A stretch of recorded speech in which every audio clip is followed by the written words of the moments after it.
안녕하세요. 사회복지역사 중간고사 평가과제 발표를 맡은 박사과정 2학차 김성준입니다. 오늘의 주제는 보도에 나타난 복지국가 영국의 사례를 토대로 변화 사례 분석에 대해 발표를 시작하겠습니다. 먼저 첫 번째로 영국의 사회 안전망에 대한 말씀을 먼저 드리겠습니다. 초기 영국의 사회복지체제는 오랜 전통을 가진 구빈법과 베버리제의 원칙에 의해 일정한 수준의 생활을 보장하는 사회보장제도가 근간을 이루고 있었습니다. 자유주의 사상을 기반으로 기회평등을 추구하는 영국의 사회보장제도는 경제정책의 측면에서 민간의 협력에 의하여 경제성장을 추구하고 공공사업을 통하여 완전 고용을 추구하는 한편 개인재산의 상실자에 대해서는 최저생활을 보장하는 경제적 평등을 제공하려고 노력하는 방식을 취해왔습니다.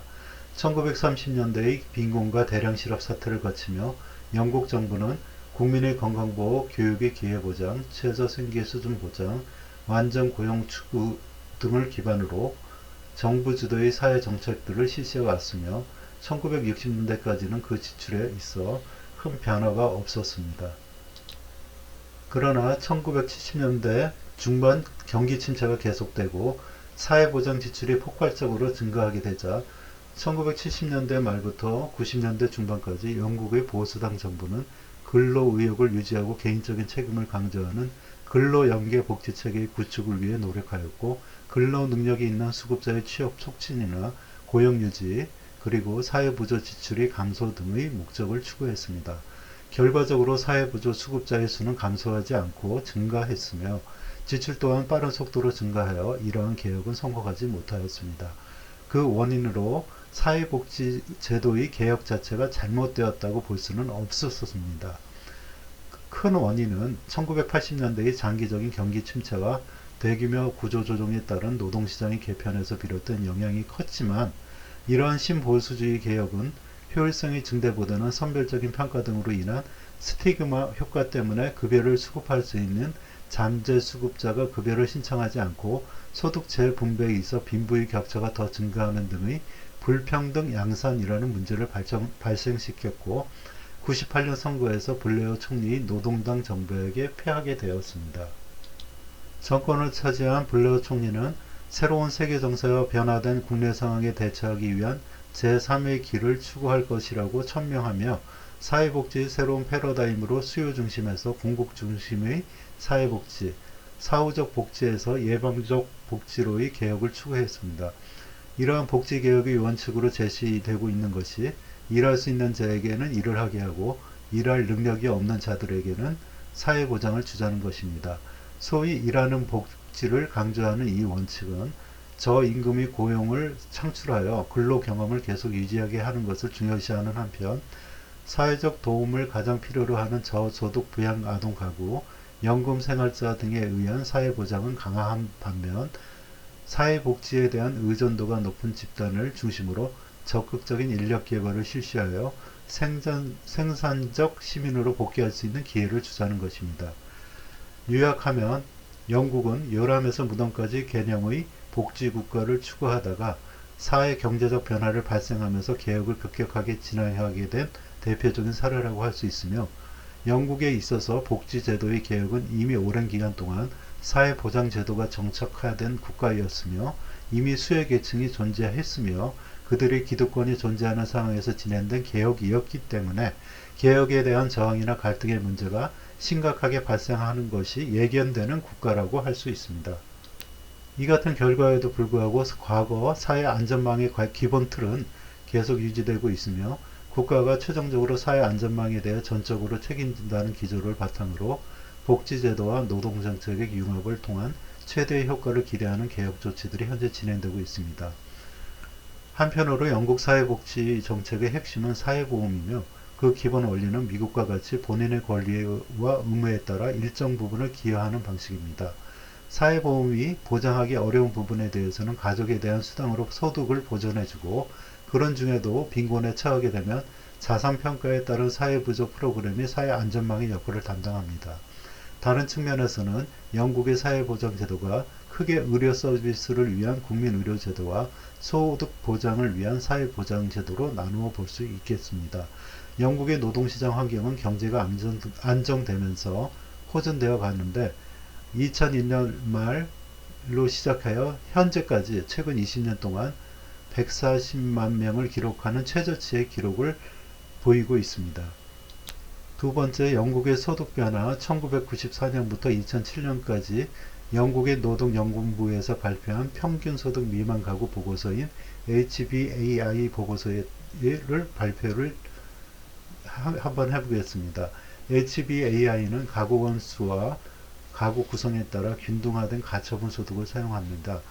균등화를 위하여 기본적으로 가구 건수가 많을수록 더 많은 소득을 필요로 한다고 가정하며, 가구원 구성에 있어서도 아이 없는 부부를 중심으로 가구 구성 형태에 따라 다른 균등화 지수를 적용하게 되어 있습니다. 이를 위하여 OECD 균등화 지수와 맥클레먼스의 지수를 동시에 사용하고 있으며, HBAI에서 중요한 가정 중 하나는 모든 가구의 개인들은 가구 전체 소득으로부터 균등하게 혜택을 받고 있다는 것입니다.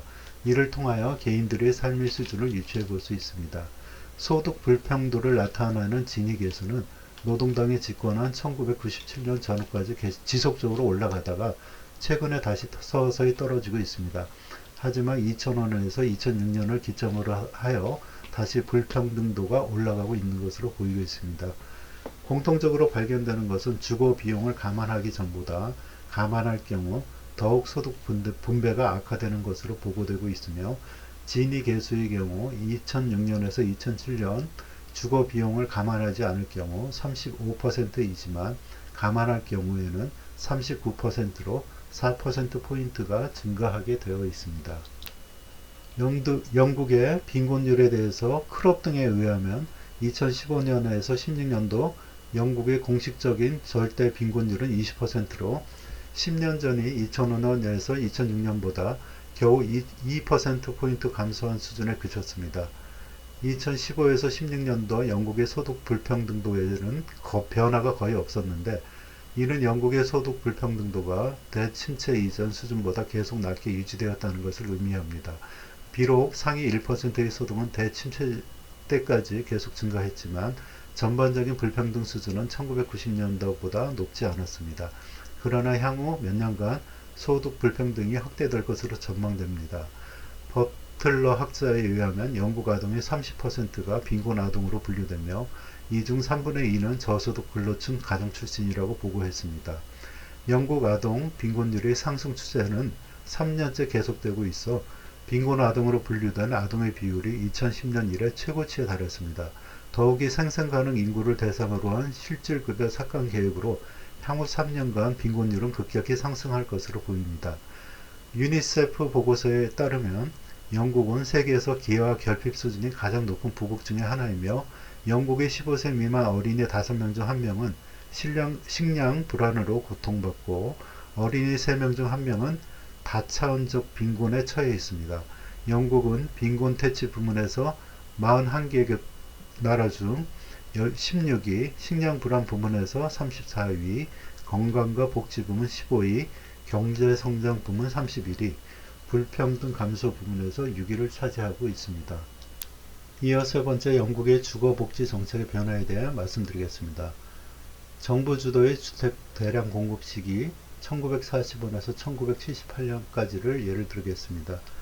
제2차 세계대전 직후부터 시작해 대처 총리 집권 전까지 영국 주거복지 정책은 주로 전쟁 중 손실된 주택을 대체하기 위해 주택 공급을 촉진시키는 데 초점이 맞춰져 있었습니다. 두 번째, 정부 주도의 민영화 추진 시기인 1979년부터 2009년까지입니다. 이 시기의 주거복지 정책은 신자유주의와 연계해서 설명되는데, 이 시기는 보수당이 인플레이션과 과다한 공공예산을 경제위기의 주요 원인으로 지목하고, 이를 해결하기 위해 주택 공급에서 지방정부의 역할을 축소하고 집권 당시 전체 주택 재고량의 3분의 1을 차지하던 사회주택을 민영화하기 위한 다양한 정책을 도입했으며 주거급여 제도를 본격적으로 정착시켰던 시기입니다. 이 시기의 주택 공급은 비교적 지속적으로 감소, 영국 전역의 연평균 약 20만 9천 호의 주택이 민간과 공공에 의해 공급되었고, 이전 시기와 비교해 3분의 2 수준에 해당하는 수치입니다. 세 번째, 주거복지 정책 축소 시기인데 2016 이후 2010년 이후를 말합니다. 영국 정부의 재정 적자가 더욱 심화되면서 보수당은 재정 적자에 대한 정치적 공세를 효과적으로 펼치며 자민당과의 연립정권 구성을 통해 1997년 3월부터 2010년 3월까지 장기 집권한 노동당으로부터 정권을 탈환하게 되었습니다. 노동당 13년 집권기간이 주거복지정책이 이전의 대처 정권에서부터 시작된 신자유주의적 변화 기조에서 크게 벗어나지 않았다면 재집권한 보수당은 현재까지 카메론 총리의 지휘 아래서 그동안에 진행되었던 신자유주의적 주거복지 정책을 더욱 강화하고 있는 모습을 보이고 있습니다. 다음으로 2010년 이후 영국 신자유주의 이막과 주거복지 정책 시기입니다. 2010년 이후를 신자유주의라고 정의하는 이유는 1979년부터 2009년까지 시기에는 중앙정부가 다양한 재정지원 및 제도적 지원을 통해 민간 영역을 육성시켜 주거복지 정책을 실행하는 것에 초점을 두었다면 현재의 영국 정부는 주거복지를 위한 재정지원을 다양한 방법으로 축소해 그 역할을 줄이고 지방정부 및 민간 영역을 통해 주거복지 정책이 실행될 수 있는 기반을 마련하는 데 그 초점을 맞추고 있습니다. 이러한 변화의 구체적인 예로는 지방주권법을 통해 중앙정부의 주거복지 기능을 지방정부 및 민간으로 이양하고 이를 통해 공급자 측면의 주거복지를 축소하고 있는 것을 들 수 있습니다. 또한 사회주택의 개념을 확장함으로써 주거복지에 대한 정부의 투자를 확대하지 않으면서 형식적으로 주거복지를 확충하고 있으며 이를 통해 자산 기반 주거복지를 확대하고 있습니다. 마지막으로 현재 복지개혁법을 통해 수요자 측면의 주거복지를 축소하고 있는데 정부 예산의 상당 부분을 차지하고 있는 주거부여 제도를 축소하고 사회주택 입주자들의 권한을 점차 축소함으로써 취약계층의 주거복지에 대한 우려를 확대시키고 있습니다. 네 번째, 영국의 보건의료에 대해서 발표하겠습니다. NHS의 도입 과정에 대해서 좀 궁금했던 것이 있어서 조사를 했습니다. 런던 정경대학 학장을 역임한 윌리엄 비버리지 교수의 비버리지 보고서가 1942년 탄생하게 되고 1944년에 화이트 보고서가 제출되는데 안유린 비번 보건부 장관이 NHS 도입의 책임을 맡게 되었습니다. 국민 모두에게 공평하고 질 좋은 의료 혜택을 국가가 무상으로 베풀어야 한다는 원칙을 웨일스의 광부 출신인 비번 장관은 밀어붙였습니다. 의료 전문직의 반발이 가장 심했고요. 진료의 자유를 박탈당해 국가 소속 월급쟁이로 전락할 것을 두려워하는 이들은 극렬하게 반대했습니다. 비번 장관은 특유의 강철 같은 의지와 뛰어난 설득력으로 마침내 타협에 이르게 됩니다.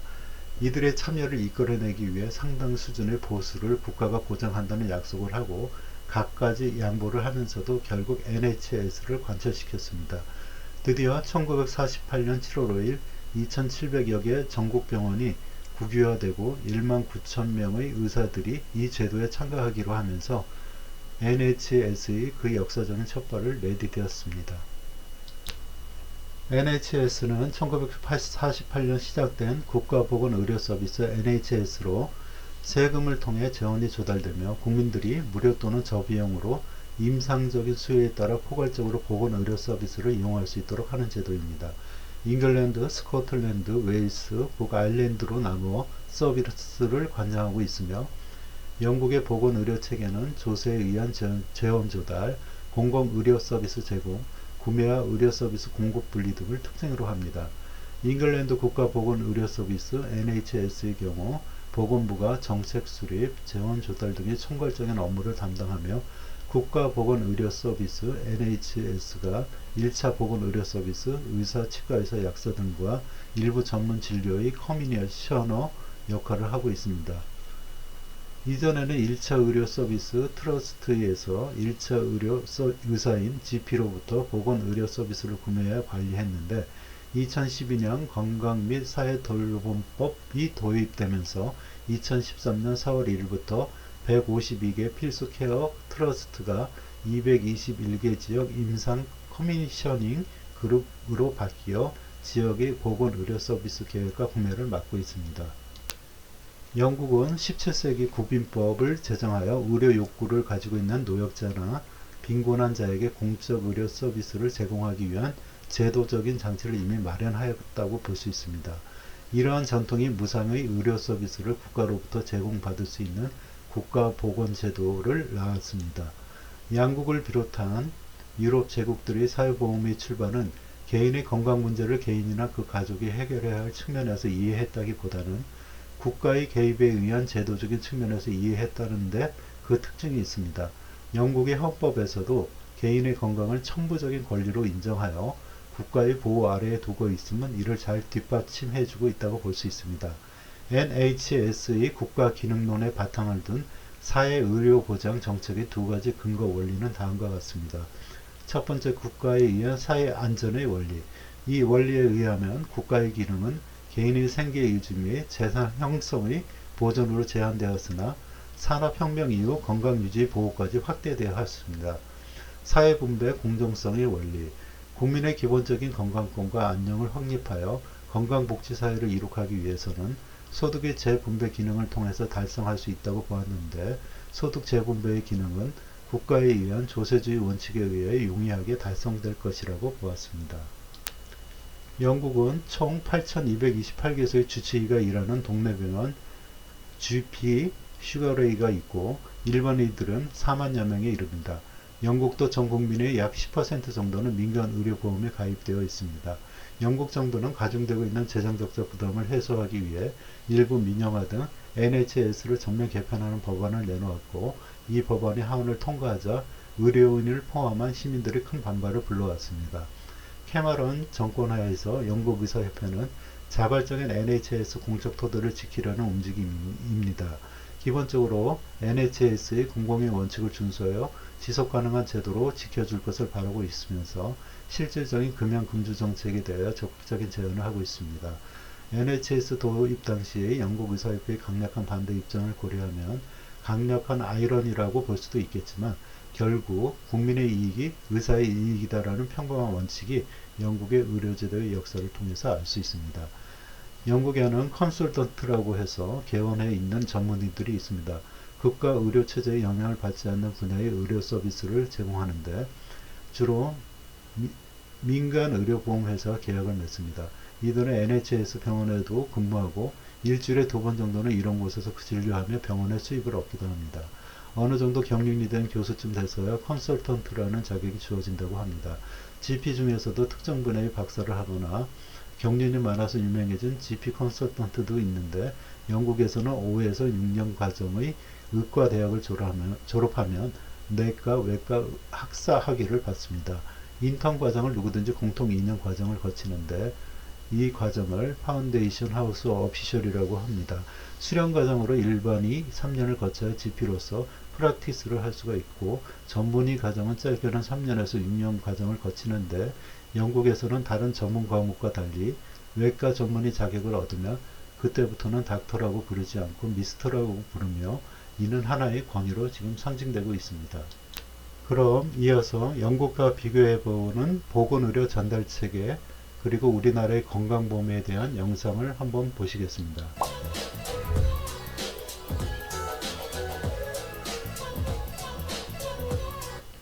자, 안녕하세요. 김희영의 널스토리입니다. 오늘은 그 국가가 보건의료 서비스를 만들어서 국민들한테 어떻게 전달하는지, 이 보건의료 서비스 전달 체계 방식에 대해서 좀 설명을 할까 합니다. 특히 두 나라, 하나는 영국형, 그다음 또 하나는 우리나라, 이 두 개를 좀 얘기할까 하는데요. 영국 같은 경우는 모든 것들이 국가 세금, 조세로 이루어지는 국민보건 서비스형인 NHS를 제도라는 것을 하나 만들고 있습니다. 저 하나 물어볼게요. 여러분한테 다음 생에 태어날 때 나라 선택권의 자유가 주어진다면 어느 나라에서 태어나고 싶으세요? 영국에서 태어나고 싶다? 아니면 대한민국에서 태어나고 싶다? 네, 뭐라고요? 영국이라고요? 네, 또 뭐 선진국이니까 뭐 떡고물이라도 떨어질까 해서. 그러면 이제부터 영국의 실체에 대해서 얘기를 해드릴게요.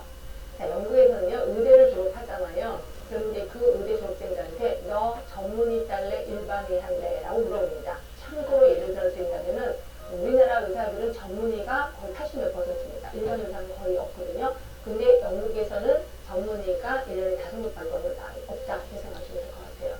그래서 대부분 사람들이 일반 일을 한단 말이에요. 그럼 일반 일을 하면 이제 그 개업이라고도 하는 거지. 그럼 이제 너 어느 지역 가서 개업할래? 라고 좀 물어봐요. 그러면 저는 A라는 동네가 내 고향이기 때문에 A라는 곳에 가서 개업하렵니다. 라고 얘기하면 A라는 동네 이미 의원 건물은 아니고 의원이 하나 조그맣게 있습니다. 그리고 거기에 가면은 환자 이름도 3,500명의 이름이 거기서 이미 있어요. 그럼 나는 3,500명에 대해서 관리만 해주면 된다라고 보시면 되고, 그럼 월급은 어떻게 받는, 돈은 어떻게 받는데 환자한테 돈을 받나요? 그건 아니고요. 국가로부터 이제 1인당 얼마, 그래서 곱하기 3,500명으로 해서 사람 수대로 봉급 아닌 봉급을 받게 됩니다. 그래서 이거를 사람의 머리수대로 받는다 해서 인두제라고 표현을 하고 있는 거예요. 여기까지 괜찮습니다. 자, 그런데 문제는 환자가 저 간 걸렸어요, 감기약 주세요, 또는 여기 좀 다쳤어요, 대변도 주세요, 이런 거 모두 다가 의사 돈으로 줘야 된다라고 보시면 될 것 같아요. 자, 그러니까 의사 어서 오겠다. 환자가 와서 감기약 주세요 그러면 다 줘요, 안 줘요? 안 주는 거죠. 그래서 감기 걸렸어요 라고 했을 때 처방전을 주셔야돼요. 사간 2개, 귤 하나. 이게 처방전이에요.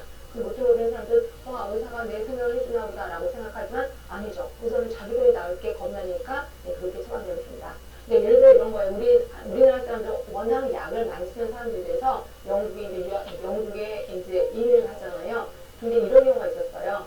이제 애가 아픈 거야. 온몸에 막 물집이 도는 거야. 수두죠. 그럼 이제 우리나라 사람 난리가 나잖아요. 그래서 이제 이 사람들 놀래갖고 이제 병원에 그 일을 데려갔단 말이에요.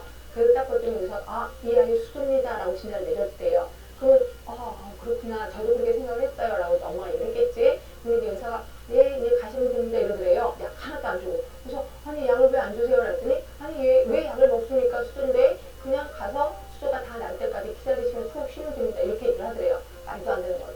우리나라 같은 수두에 뭐 칼라민 로션에 이것저것 다 먹는 거, 가려움증 제거하는 거, 열 떨어지고 온갖 약을 다 주거든요. 근데 영국이 이렇다는 거죠. 그러니 화가 안 나. 그래서 우리나라 사람들은 의사 멱살 잡고 싸는 게 우리나라 사람이라고 생각하시면 됩니다. 그래서 이제 영국 사람들은 우리나라 사람들 별게 좋아하시면 안 된다. 얘기를 하는 거죠.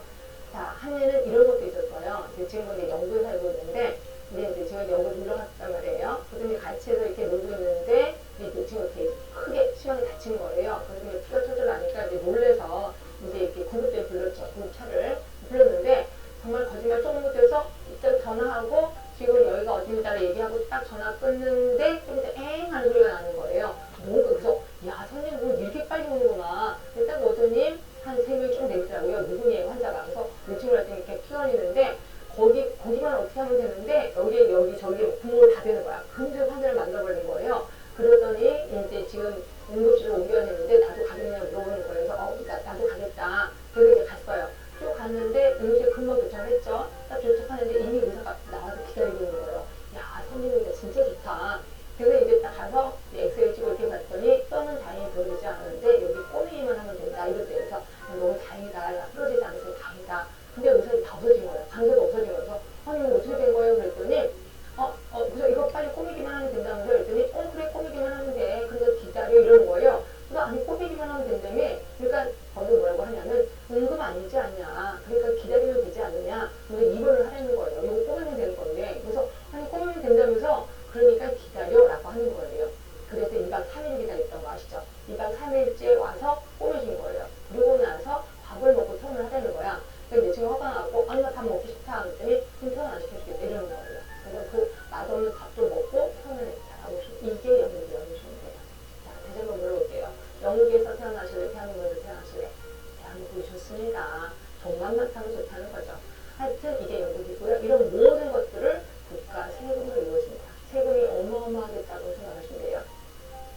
그래서 하다못해 영국은 땅이 좀 이렇게 짖잖아요. 그래서 그 집으로 올라오는 층층계가 있어요. 층층계 개수대로 세금이 나오는 거고요.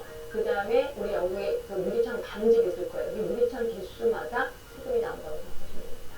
그래서 영국은 세금이 어마어마하다. 그래서 대학에서 있는 교수님이나 대학에서 청소하시는 분이나 실수령이 똑같다라고 보시면 됩니다. 이게 영국이라고 보시면 되고, 우리나라는 국민건강보험, 결국 NHI라는 그 보건료 전자체를 갖고 있는데요. 자, 여기는 3자가 존재합니다. 자, 맨 위에 공단, 그리고 여기에 가입자, 그 다음에 의료기관. 그래서 이제 3자가 존재하는데요. 자, 우리가, 공단한테, 여기서 공단은 공무원일까요? 아닐까요? 공단에서 일하는 사람. 아닙니다. 그냥 민간기업이에요. 근데 100% 민간기업은 아니고, 공공기관, 민간기관의 다른 데 낀 공사조직이라고 생각하시면 되고요. 하여튼 그런 공사조직인 보험공단에 우리가 달달이 보험료를 내고 있습니다. 보험증이 오는 것도 아실 거예요. 근데 보험증을 갖고 내가 이제 아파. 그러면 의료기관에 가는 거죠. 의료기관에 가서 치료를 받고 우리 치료받는 거를 요양급여를 받는다. 이렇게 생각하고 있습니다. 이 요양급여를 받고 내가 떨렁 나오는 게 아니라 본인이 돈을 내는 건 아시죠? 그래서 이제 본인이 돈을 내는데 그게 치료비의 다예요? 일부예요? 네, 일부예요. 그래서 이거를 우리 본인 일부 부담제라고 해요. 그래서 이제 돈을 일부 내고 나머지 요양기관은 이 돈을 어디다 청구하냐면 심평원, 그러니까 공단의 같은 부속인 심사평가원, 심평원에 청구를 하는 거죠. 그 심평원에서는 이거를 심사하고 평가를 합니다. 그래서 항상 이렇게 돈을 요구하지만 거기서 꼭 깎거든요. 그래서 요양기관에서는, 의료기관에서는 깎을 걸 알고 좀 더 돈을 보태는 거죠. 그렇게 해서 조금 더 청구를 한다고 생각하시면 돼요. 예를 들어서 우리가 이제 감기 때문에 갔잖아요. 감기 때문에 가면은 우리가 이제 감기 걸려서 몸도 우실우실 춥고요. 그 다음에 피곤하고요. 그 다음에 저 머리도 아프고 소화도 안 돼요. 라고 하면 약을 다 줍니다. 소화제, 몸 우실우실 춥지 않게끔. 그 다음에 또 혹시 모르니까 항생제도 주고요. 그 다음에 이것저것 약을 다 줘요. 그런 걸 청구할 때는 병명을 다 붙이는 거죠. 뭐 두통이니까 뭐 두통 그런 거에 대해서 진단을 내리고 감기에 대해서 진단 내리고 그 다음에 소화성 폐약 이런 것까지 진단을 다 해갖고 올려요. 그걸 보고 심평원에서 그거 오빠 하는 거 아니야? 그래서 깎는 거죠. 하여튼 이러면서 예를 들어서 만약에 1,000만 원을 청구했어. 그럼 이제 한 900만 원만 타다라고 청구를 합니다. 그리고 이 심평원은 또 그 돈만 주세요라고 공단한테 얘기를 하는 거죠. 그럼 공단이 그 돈을 줍니다.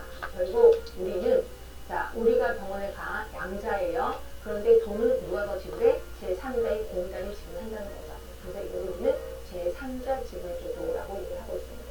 그래서 이거를 우리 NHI라고 표현하고 있다. 자, 이 중에서 우리는 가입자, 특히 우리나라의 가입자는 이중으로 되어 있는 건 아시죠? 직장 가입자가 있고 지역 가입자가 있단 말이에요. 자, 직장 가입자가 있고 그 다음에 지역 가입자가 있는데 지역 가입자 안에도 다시 두 개가 있어요. 하나가 누구냐면 세대주, 세대원. 여기까지가 가입자예요. 그러면 여기서 가게 우리 아빠가 소만 구멍 가게 하고 있어. 그럼 지역 가입자가 되는 거고 그 밑에 있는 식구들은 그 세대원이 되는 거죠. 그죠? 그런데 우리 아빠가 직장 다녀. 그럼 우리 아빠가 직장 가입자야. 그럼 우리는 뭐예요? 우리들 뭐 돈 못 벌고 있는 우리는 뭐예요? 라고 하잖아요. 그 사람들은 우리는 피부양자라고 생각하는 거예요. 그리고 우리나라는 보험자, 피보험자가 있고 피부양자가 있다. 여기서 피부양자가 누가 될 수 있는지 되게 궁금할 것 같은데 이거 좀 얘기해 드릴게요. 자, 아빠가 홍길동이라고 합시다. 홍길동 아빠가 직장을 다녀요. 그러면 피부양자가 누가 될 수 있냐면 배우자, 엄마 될 수 있습니다. 그리고 아빠의 위, 그걸 이제 할머니, 할아버지, 뭐라고 하냐면 직계 존속이라고 표현합니다. 직계 존속도 피부양자가 될 수 있고요. 그러면 직장 가입자 아빠의 밑에 자손을 우리는 직계 비속이라고 하고 있거든요. 그래서 직계 비속도 피부양자가 될 수 있고, 그리고 직계 비속의 배우자 누구세요? 네, 며느리 사이를 얘기하는 거죠. 그래서 피부양자의 그러니까 그 아빠의 밑에 직계 비속의 배우자도 될 수가 있다. 이렇게 보시면 되고요. 그런데 이제 배우자 있었잖아요. 아빠의 이제 배우자, 그 배우자의 직계 존속도 됩니다. 그리고 장인 장모도 피부양자가 될 수 있고요. 그 다음에 배우자의 직계 비속, 직계 비속이 뭐야? 배우자의 직계 비속이 뭐야? 근데 그런 거죠. 새로 결혼을 했는데 이 와이프가 자기 자식을 데려와. 그러면 내 자식 아니지? 배우자의 직계 비속입니다. 직계 비속도 피부양자가 됩니다. 그리고 직계 비속의 배우자도 역시 피부양자가 됩니다. 그래서 한 사람은 직장 다니면 이 모든 사람들이 혜택을 본다라고 보시면 되고요. 여기서 또 한 사람 누가 있냐면 형제 자매까지요. 형제 자매도 피부양자가 됐습니다. 근데 올해부터는 이게 형제 자매에 이제 브레이크가 걸렸습니다. 그래서 30살이 넘어가면 혜택을 하는 거예요. 같은 형제 자매라도. 그치? 그래서 그 나머지 뭐 직계 비속 그런 거에 대해서 나이가 없는데 형제 자매에 대해서만 30살로 끊었다라고 보시면 될 것 같아요. 그래서 있고, 그럼 이 사람들이 이제 보험료를 낸다고 했잖아요. 그러면 직장 가입자들이 내는 보험료가 있고 지역 가입자가 내는 보험료가 있다는 거죠. 자, 직장 가입자가 내는 보험료는 월급에 대해서 냅니다. 그래서 보수 월액이 있고 곱하기 보험료율을 곱해서 보험료를 내고 있어요. 보험료율을 곱합니다. 그런데 그래서 지역 가입자들은 자, 월급을 안 받죠. 그래서 보험료 부가점수라는 걸 매기는데 그럼 뭐 갖고 매기느냐? 이 사람은 조상이 얼마나 있느냐, 그리고 남자나 여자냐, 연령은 어떻게 되냐 이런 거 갖고 점수를 매긴단 말이에요. 그러고 나서 점수를 매기면 점수당 금액을 곱하고 있습니다. 자, 아까 분명히 얘기했습니다. 보험료 물 곱하는 게 직장가입자야. 그래서 이걸 정물제라고 표현하는 거고요. 그 다음에 지역가입자는 보험료 부과점수 곱하기 점점 금액을 곱한다고 했잖아요. 그래서 이거를 정액제 방식이라고 표현해요. 결국 우리나라 보험료 부과 방식은 정액제 방식, 정물제 방식, 그리고 이원화되어있다. 이렇게 하시면 될 것 같아요. 그래서 이 정도로 해서 대부분 우리 금융건강보험에 대해서 설명을 드리면 어디 가서 좀 아는지, 아주 좀 아는데 유식한데 라고 할 수 있을 정도로 지식이 있을 겁니다. 지금까지 NHS, NHI에 대해서 얘기해 줬고요. 이 둘 간의 차이점을 잠깐만 언급을 해드릴게요. 자, NHS는 세금, 조세로 이루어져 있고, 그 다음에 NHI는 보험료로서 지원을 마련한다는 거 가장 큰 차이고요. 그 다음에 NHS에서는 인도제에 의해서 하고 있고, 우리나라 같은 경우는 해외조직까지도 하고 있어요. 이러다 보니까 의료인들이 좀 높은 게 우리나라. 그러나 영국 같은 경우는 뭐 동기부여가 안 되죠. 의료인들이. 왜냐면 맨날 받는 거 똑같은 거니까. 그러니까 의료진이 떨어질 수밖에 없는 거고요. 자, 그런 반면에 종종 형평성이 굉장히 높아요. 그러니까 영국 같은 경우는 의료의 배급화 현상이 일어나는 거죠. 근데 우리나라는 의료의 배급화보다는 약간 의료의 양극화 비슷하게 일어납니다. 고급 의료가 있고 저급 의료가 있고, 물론 그렇게 심하진 않아요, 미국처럼. 근데 우리나라는 그래도 나름대로 영국보다는 양극화 현상이 좀 일어나고 있다라고 보시면 될 것 같아요. 자, 오늘 많이 도움이 되셨나 모르겠습니다. 혹시라도 이 부분에 대해서 잘 모르겠다라고 하면은 질문해 주시면 제가 언제라도 성실껏 답변해 드리도록 하겠습니다. 다음으로 영국의 교육복지 정책에 대해 말씀드리겠습니다. 영국의 교육복지는 모든 아동 청소년들을 대상으로 하지만 불리한 교육학습자 집단을 우선으로 하는 교육복지 정책을 실시합니다. 우리나라의 경우로 비추어 볼 때 교육 취약 집단이라고 볼 수 있는데요. 영국의 교육복지 서비스는 학교, 아동 및 청소년 가족을 위해 가능한 최고의 성과를 도출하기 위한 기획으로 모든 학습자의 전인적인 성장과 개발, 교육적 필요와 학습 기회를 확충할 수 있는 선진적인 시스템의 구현을 통해 지속가능한 시민사회 발전을 이루는 것을 본질적 목표로 강조하고 있습니다. 이러한 취지에서 다양한 교육복지 정책과 관련 사업들이 실시되고 있는데요. 영국 교육부에서 추진하고 있는 교육복지에 대한 개괄적인 내용을 살펴보면 우선 교육복지의 목적은 교육 격차 해소, 학습자의 요구와 필요를 반영하는 맞춤형 학습 지원, 특수교육 강화, 인종, 성, 계층적 요인으로 인해 소외와 차별을 받지 않고 모든 아동의 성장과 복지 향상에 초점을 맞추고 있습니다.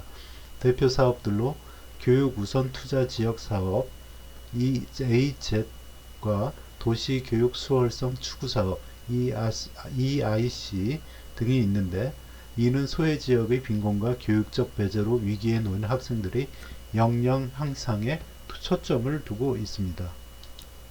영국의 주요 교육복지 정책은 통합형 교육복지, 재원, 그란트, 정부 보조금 보조 중심의 교육복지, 사례와 이슈 중심의 목표 달성형 교육복지로 구분됩니다. 통합형 교육복지는 학교 안과 밖을 생애에 걸쳐 연결하는 것으로 쉬어 스타트, 영유아 지원 정책, 교육 우선 지역과 도심 지역 수월성 사업, 반개형 교육 지원 서비스, 방과 후 학교 사업과 지역사회의 다자간 협력, 교육단체에서 불리한 집단을 위한 교육적 개입, 사회 통합을 위한 행동, 이 통합형 교육복지에 속하고요. 재원 보조 중심의 복지는 소외 학습자 지원 및 학교 교육 서비스 개선 사업을 말하며 빈곤 계층의 교육 격차 해소를 위한 학생 우대 사업과 학교의 교육복지 수준 향상을 위한 소수 인정 성취 장려금이 있습니다. 또 이슈와 사례 중심 복지정책은 지역 기반 교육복지로서 교육 격차를 재생산하는 빈곤 정식 프로젝트, 이주 배경을 가진 아동 및 청소년을 지원하는 지역 멘토링 사업, 따돌림, 근절 프로그램 등이 있습니다. 다섯 번째, 영국의 교육복지의 선택과 평등의 쟁점에 대한 기사를 말씀드리겠습니다. 영국은 이미 100년 전부터 어느 정도 보편적인 수준의 보육 및 교육복지 정책이 시행되어 온 편입니다. 그러나 최근 영국의 복지 재정 부담은 재정 악화로 인해 지방과 개인에 분산하는 방식으로 전개되고 있습니다.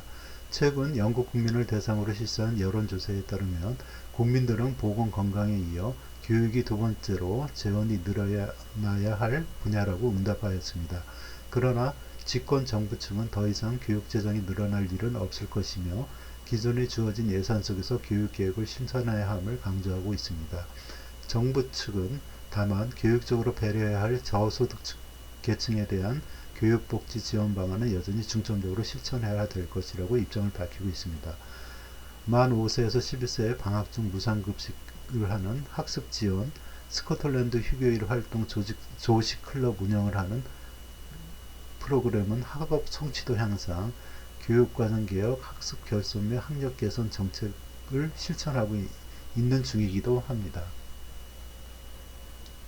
이어 슈어 스타트에 대한 간단한 영상 한번 보시겠습니다. 올해 4살 된 딸을 초등학교 예비학급에 데려다 준 뒤 9개월 된 아들을 데리고 슈어 스타트에 오는 길입니다. 슈어 스타트, 우리말로 하면 확실한 출발.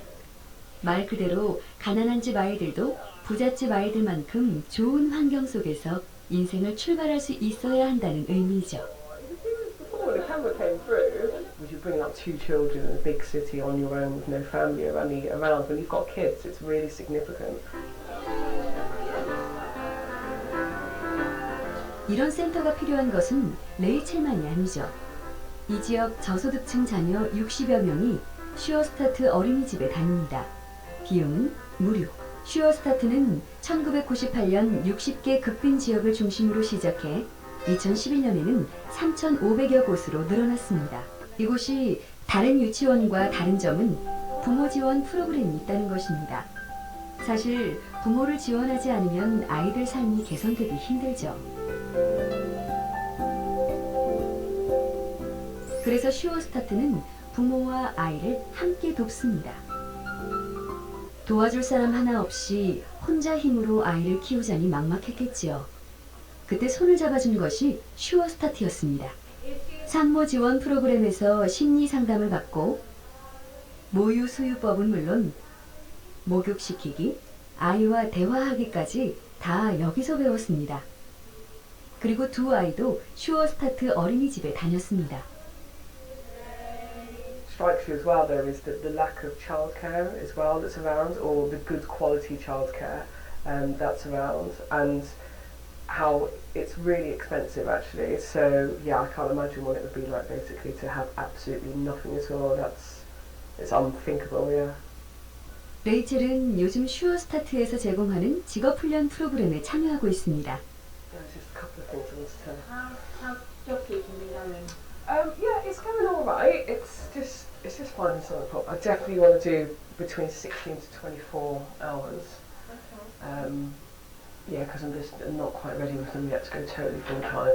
And what are we still looking into? What we discussed before? 지금까지는 아동수당, 주택수당, 취업준비수당 같은 각종 수당을 받아 생활했는데 계속 그렇게 살 수는 없지요. 이제 한 걸음 더 나아갈 생각입니다. Yeah, basically.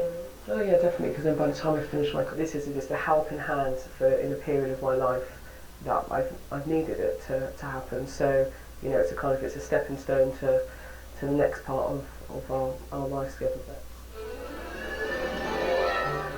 작년에 직업상담 프로그램을 통해 취업한 엄마가 70여 명이 넘는다니 레이첼에게도 희망이 있겠죠.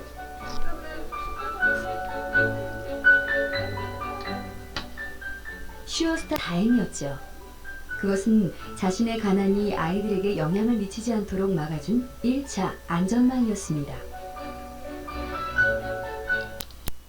이로써 사회복지 역사 중간고사 평가 과제 발표를 마치도록 하겠습니다. 감사합니다.